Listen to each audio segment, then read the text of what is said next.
नमस्कार, न्यूज 69 में आपका स्वागत है। मैं हूं आपकी सतंगिता। चलिए बढ़ते हैं खबर की ओर। लोग निकलते रहे, वो चाकू मारता रहा। किसी का साहस नहीं हुआ कि उसे बचा लेते। कुछ ही देर में उसने दम तोड़ दिया। ये घटना है मध्य प्रदेश के जबलपुर की, जहां पर सिर्फ एक्सिस में मामूली टक्कर लगने से एक युवक ने ई रिक्शा चालक की सरेराह चाकू मारकर हत्या कर दी। शहर के सबसे व्यस्ततम इलाका ISBT बस स्टैंड में रविवार को पवन अहिरवार नाम के शख्स की चाकुओं से गोदकर आरोपी मौके से फरार हो गया। घटना को 20 घंटे से अधिक हो गए, पर अभी तक हत्यारा पुलिस गिरफ्त से बाहर है। हालांकि क्राइम ब्रांच और मारूताल थाने की 5 टीम आरोपी की तलाश में जुटी हुई है। हत्यारे का नाम रोहित बताया जा रहा है, जो कि मारूताल क्षेत्र का ही रहने वाला है। रविवार करीब 5:30 बजे मृतक ई रिक्शा चालक पवन सवारी लेकर दमोह नाका तरफ जा रहा था।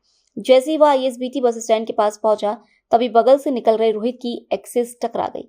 इसके बाद आरोपी ने गाली देना शुरू कर दिया, जिस पर पवन ने विरोध करते हुए कहा कि सवारी बैठी हुई है और उनके सामने तुम गाली दे रहे हो।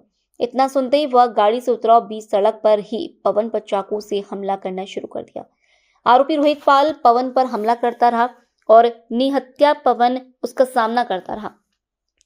चाकू से घायल होने के बाद भी मृतक ने आरोपी का सामना किया, पर घायल होने के कारण ज्यादा देर तक खड़ा नहीं हो पाया। घटनास्थल का 26 सेकंड का एक CCTV फुटेज सामने आया है। आसपास भीड़ होने के बाद भी किसी ने पवन को नहीं बचाया और न ही आरोपी को पकड़ा। मृतक पवन अहिरवार और आरोपी रोहित पाल दोनों मारूताल थाना अंतर्गत राजीव गांधी नगर के रहने वाले हैं। 1 माह पहले पवन का रिक्शा आरोपी के दरवाजे से टकरा गया था। उस समय दोनों की पत्नियों के बीच बहस हुई थी। मौके पर मौजूद पड़ोसियों ने विवाद को शांत करवाया था। तभी से रोहित और पवन के बीच आपस में दुश्मनी हो गई थी। कुछ दिनों पहले भी दोनों के बीच लड़ाई हुई थी। उसी का बदला लेने के लिए रोहित ने पवन की हत्या कर दी। परिजनों ने शव रख के चक्का जाम किया और न्याय की गुहार लगाई। जबलपुर से वाजिद खान की रिपोर्ट। साथ हमारे आए थे, उनने बोली है कि हम 5 लाख की तुमको संजोग देंगे शादी के लिए, तुम्हारी कन्या के लिए, और तुम्हारी बहू की हम सरकारी नौकरी लगवाएंगे आंगनबाड़ी में। और मेरी बहू की सर, मैंने सर को जवाब दिया कि मेरी बहू के दोनों पांव घुटना दर्द होते हैं। एक आँखी में नहीं दिखा सर, हेलो, एक आँखी में नहीं दिखे। मेरी बहू काम करने लायक नहीं है। तो यही मेरा मांग है कि मेरी बहू का ऐसा है, कुछ उसका कम से कम महीना का मुजरिम नहीं पकड़ा है, चलता जाए खाने पीने का, ऐसा करवा दो सर। ये मेरा कहना है। और यही चाह, मेरा लड़का है, पालन पोषण कर, तो मेरा आदमी बीमार है, पैरालिक्स हो गया है। मेरा बच्चा 200-400 कमा के लाते तो मेरे माँ बेटा की पालन मेरे बहू बेटा करते थे। अब मेरे पालने वाले कौन है सर? मेरी बहू पाल सकती क्या? मैं पाल सकती क्या? मेरा आदमी लंगड़ा है, वो पाल सकता क्या?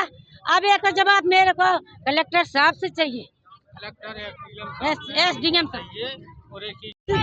निकल रही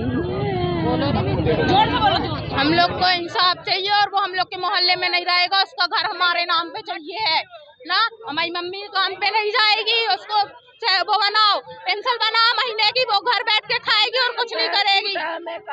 उसका पैर टूटा, वो क्या करेगी काम? क्या करेगी काम बताओ ना। और उसको उम्र कैद की सजा दो या फांसी की सजा दो। हम लोग को वो मोहल्ले में नजर नहीं आना चाहिए ना। हम लोग को जैसे हमारे पापा का गला काटा ना, उसे उसका कट जाएगा।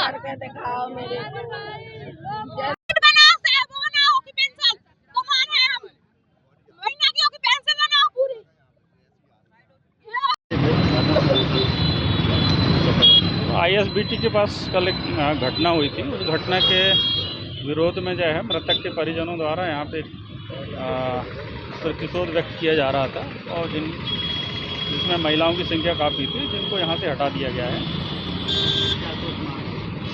जी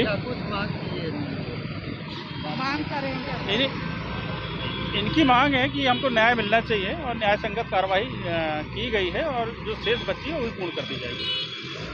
फिलहाल इस खबर में इतना ही। आप बने रहिए न्यूज 69 के साथ। नमस्कार।